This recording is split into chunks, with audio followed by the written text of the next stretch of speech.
So I'm sure we're all noticing the 180 that some of these Democratic politicians are doing. They're all super concerned with the economy now.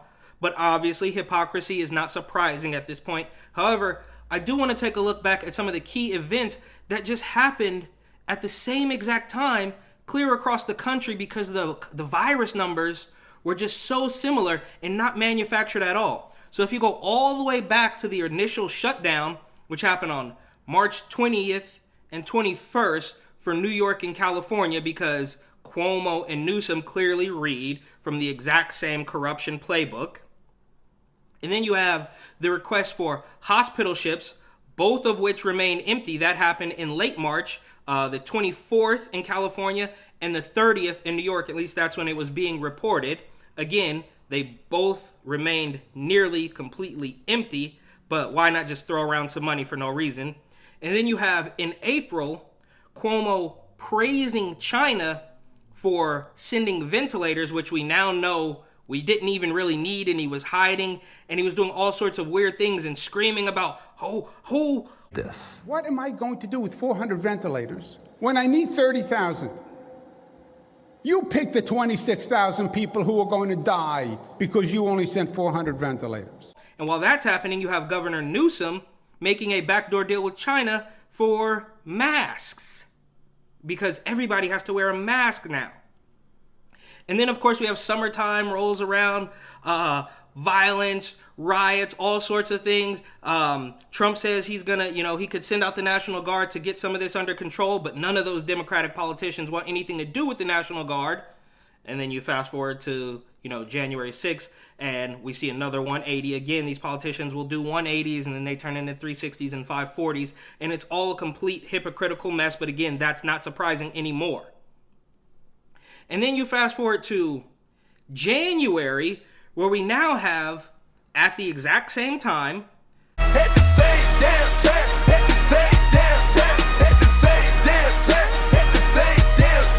politicians in California and New York opening sports stadiums. So sports stadiums have been closed for nearly the entire year, but now they're open because they want to mass vaccinate people on January 11th and January 12th. Again, at least that's when it was reported respectively in California and New York. And then you have Cuomo and Newsom, as that's happening, say, oh, well, this just isn't sustainable anymore. We have to reopen. And Newsom saying, yeah, I'm gonna take Sacramento out of the red tier. Of course, they also both went with, color-coded nonsense rules. This is a red zone. This is an orange zone. None of it makes any sense. That's it. I'm elevating us to threat level yellow. It's time. Yellow? Yeah, it's time.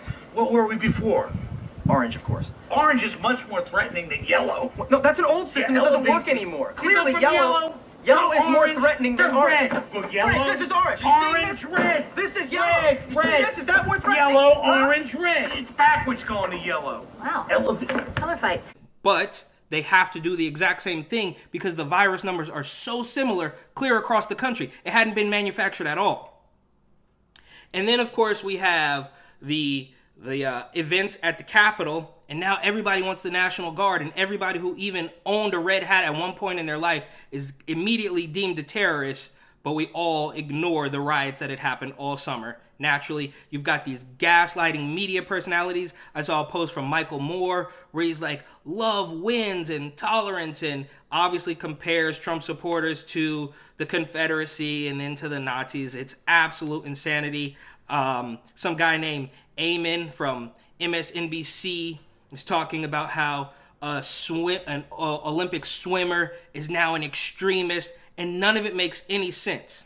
And as all this is happening, a normal place, kind of like Sioux Falls, South Dakota, is actually thriving. So on opposite ends of the country, we have the exact same virus numbers and the exact same virus safety protocols taking place, but smack dab in the middle, they're actually doing pretty good. Businesses are opening. They're not forcing masks and shutdowns on people. How is that possible? And the media will continue to bash Governor Kristi Noem for not locking things down. So I think it was George Stephanopoulos, who I cannot stand, but we'll get into that at a later date. He sort of flies under the radar, but the corruption with him is absolutely insane. He's a good friend of Jeffrey Epstein. Go ahead and look into that, along with Chelsea Handler and Woody Allen and all sorts of crooked, corrupt, disgusting people. But I digress.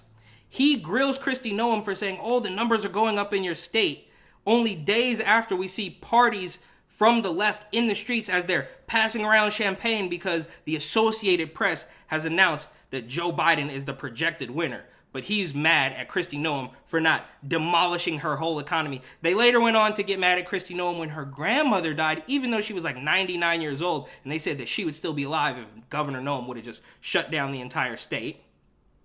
Restaurants are opening. There's an article about 26 restaurants that opened in Sioux Falls, South Dakota, and I think, if I'm not mistaken, that there was actually twice the amount of restaurants opened in Sioux Falls as closed in 2020, while the restaurant industry, shout out to Jorge Ventura, have clearly been demolished in California and New York. And to top off this Insanity Sunday, we now have the Attorney General of New York, Letitia James, who at one point said that the NYPD shouldn't be making traffic stops because it could lead to the death of people of color, is now bringing a lawsuit against Bill de Blasio and the leadership at the NYPD for infringing on people's First Amendment rights. And I don't know how long you've been following my content, but you will recall that I actually did that exact same thing all the way back in May while we were protesting the lockdown with little American flags and pocket-sized constitutions.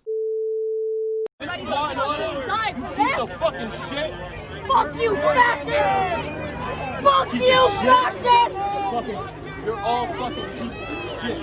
Fuck all.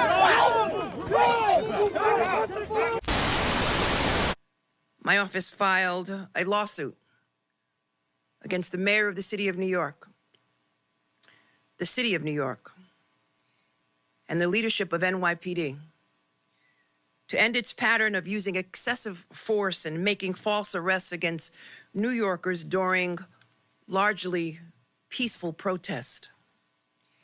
In our lawsuit, we outlined years of the NYPD's illegal and harmful conduct against New Yorkers.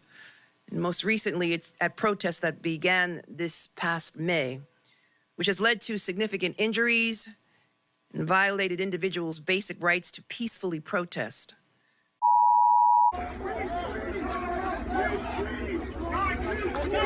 Disregard.